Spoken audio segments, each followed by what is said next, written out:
Hey YouTube, it's Grim, and today I'm going to do a movie review of Salem's Lot.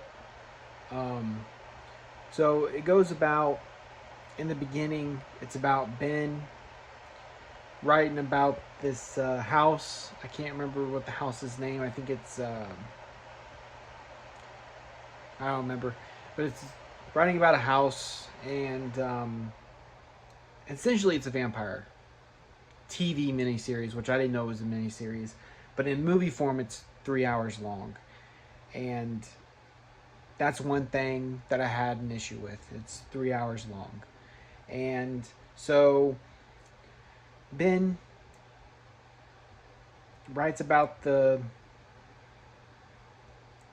house, and then things start to happen. Two boys, um, one boy disappears, and then that boy comes to his brother, and because he's in the hospital, or actually in his bedroom first, and then comes to his hospital, and then he dies, and then he raises from the grave, and I don't know. I didn't like the movie. I really didn't.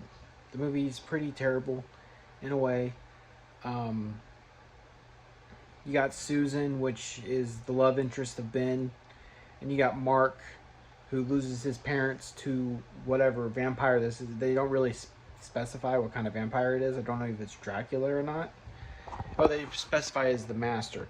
So the old man, which is the caretaker, I am assuming, which lives at the house with the vampire, he calls it master.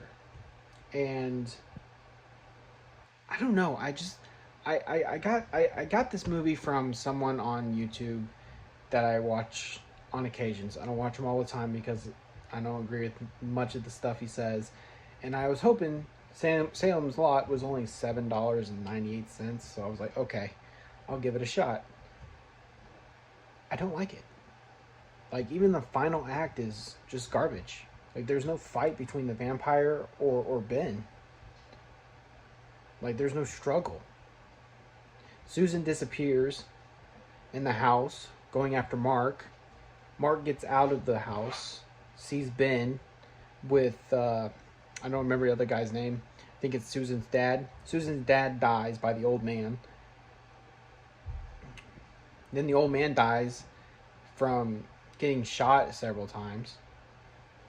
And his arc was, no offense, a little better than the vampires, because what they do is they find the vampire's coffin, drag it out of the dungeon-like thing, and he just puts a stake through him, and then hammers a stake through him again and again and again, and then the monster's dead.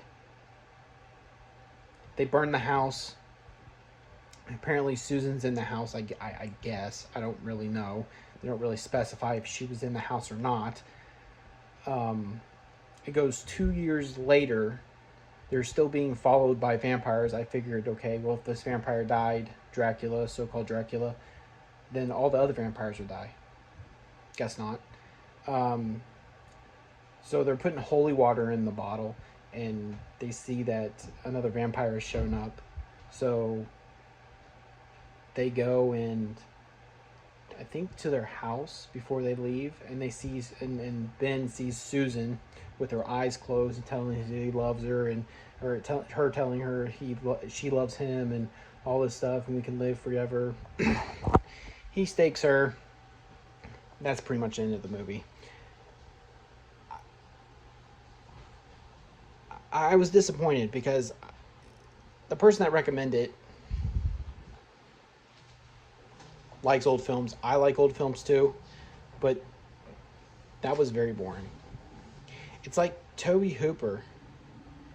Other than I mean, this is the second film I've seen by Tobe Hooper, by the way. Just so you know, it's like Tobe Hooper don't like to show blood,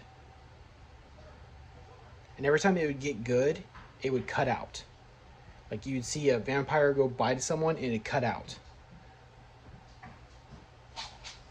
It was or the fight between the priest and the vampire, it would get good, and then it would cut out. Like, so I'm hoping this 2024 so-called reboot, if that's what it is, I don't know, is a lot better. I'm hoping the remake is a lot better. I hope it does justice for the original because it's a classic. I will give it that. So I'll give it a 7 out of 10 because it's a classic. But I still didn't like it. Like, I can appreciate that it's a classic and I can appreciate all that, but it's not very good. But since it's only $7.89, if you guys want to watch it, go ahead. But it is 3 hours and it's pretty dang long. That's all I wanted to say. Thanks for watching. Like, subscribe, and have a good day.